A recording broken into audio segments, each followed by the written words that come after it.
El monóxido de carbono es un gas que no tiene olor, color, sabor, no irrita, tiene una densidad un poco inferior a la del aire, por lo que en una habitación cerrada inicialmente se acumula en las partes más altas. Para comprender la fisiopatología de la intoxicación por monóxido de carbono, debemos recordar cómo es la oxigenación de la sangre. El oxígeno que respiramos llega a los alvéolos pulmonares y atraviesa fácilmente la membrana alveolo-capilar para ingresar a la sangre.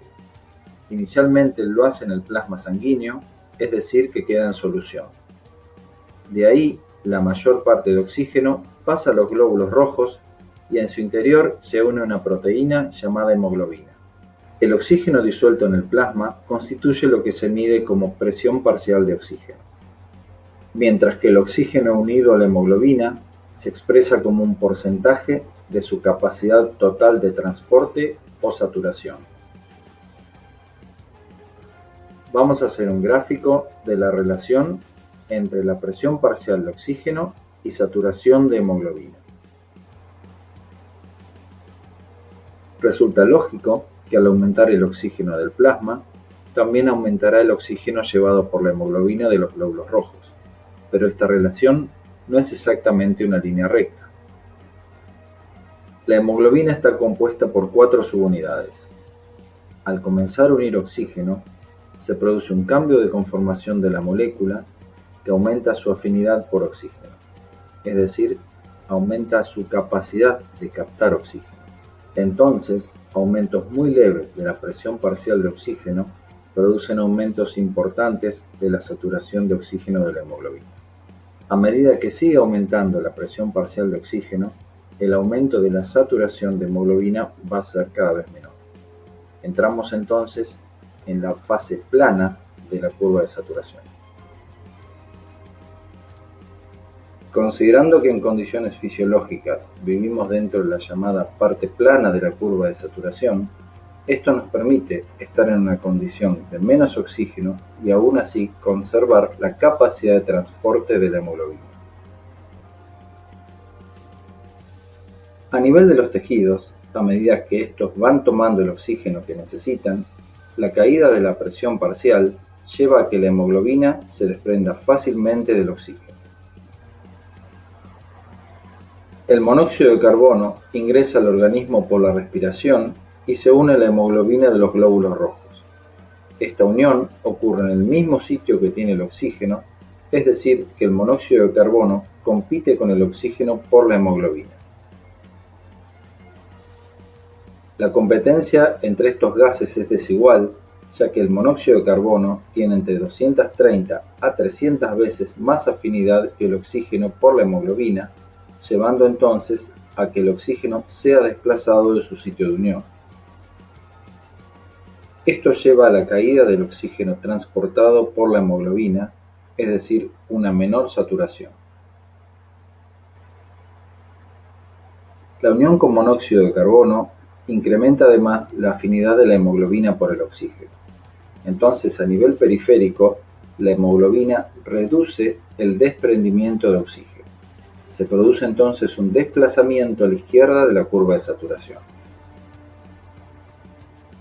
En definitiva, la menor capacidad de transporte y la menor liberación de oxígeno llevarán a hipoxia tisular, es decir, carencia de oxígeno en los tejidos.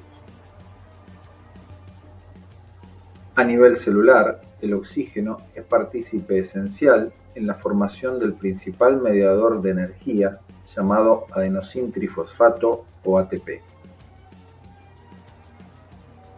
El principal mecanismo para su síntesis se llama fosforilación oxidativa, un proceso complejo, dependiente de oxígeno, en el cual el adenosín-difosfato o ADP resulta fosforilado, dando por resultado el ATP.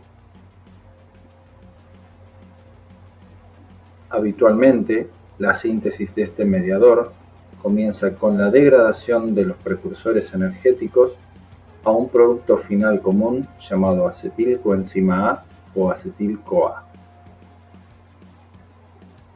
Este acetilcoenzima A ingresa al llamado ciclo de Krebs a partir del cual se obtendrán electrones que serán llevados por sustancias químicas hasta la cadena transportadora de electrones de las mitocondrias.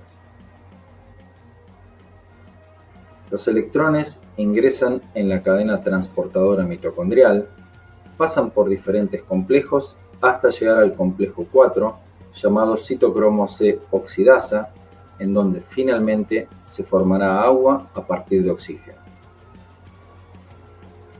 A medida que van pasando los electrones, los diferentes complejos van bombeando protones al espacio entre las dos membranas de las mitocondrias. La acumulación de protones en este espacio intermembranoso genera un gradiente que es aprovechado por la ATP sintasa para generar ATP a partir de ADP y fosfato. El monóxido de carbono se une directamente a la citocromo C oxidasa o complejo 4 de la cadena transportadora de electrones. De esa manera interfiere con la unión de oxígeno y con la síntesis de energía de la célula.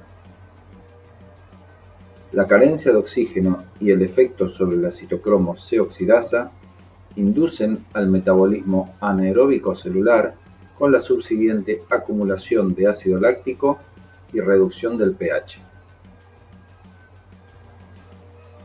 El monóxido de carbono se une también a las proteínas musculares del corazón, del músculo esquelético y otros múltiples mecanismos que explican el daño directo que produce sobre células y tejidos.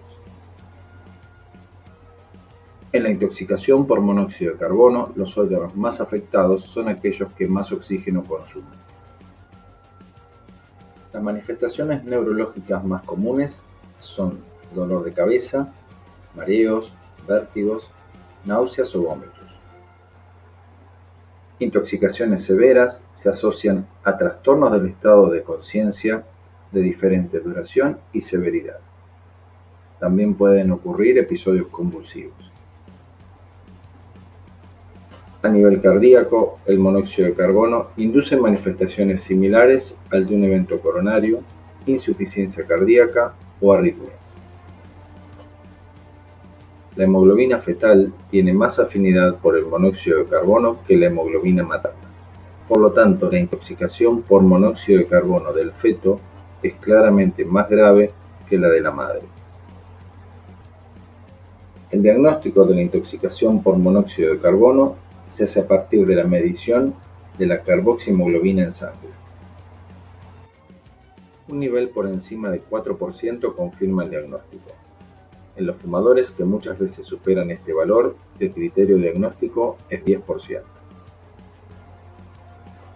Respirando aire ambiental, la mitad de la hemoglobina se elimina en 5 horas 20 minutos, mientras que si se respira oxígeno, este tiempo se reduce a 1 hora 20 minutos. Cuanto más tiempo transcurra entre la intoxicación y la toma de muestra para hacer el diagnóstico, menores serán los valores de carboxihemoglobina encontrados. Esto llevará a subvalorar la importancia de la intoxicación y en muchos casos a descartarla. Recordemos también que el monóxido de carbono tiene mecanismos de acción intracelulares. Por lo tanto, la evaluación de la severidad depende principalmente de las manifestaciones de injuria tisular o de órganos. A todos los pacientes debe realizarse electrocardiograma, radiografía de tórax, medición de enzimas cardíacas, pH sanguíneo, ácido láctico o ambos. El tratamiento de la intoxicación por monóxido de carbono consiste en la administración de oxígeno lo más tempranamente posible, teniendo la precaución de haber tomado previamente una muestra de sangre para medir la carboxihemoglobina. Pacientes con manifestaciones neurológicas de severidad, manifestaciones cardíacas, embarazo, acidosis metabólica, carboxihemoglobina superior al 25 o 30% y falta de mejoría con el tratamiento de oxígeno normovárico requerirán cámara hiperbárica. Terminado el tratamiento y ante la posibilidad de desarrollar una secuela neurológica, se sugiere la reevaluación del paciente durante las próximas semanas.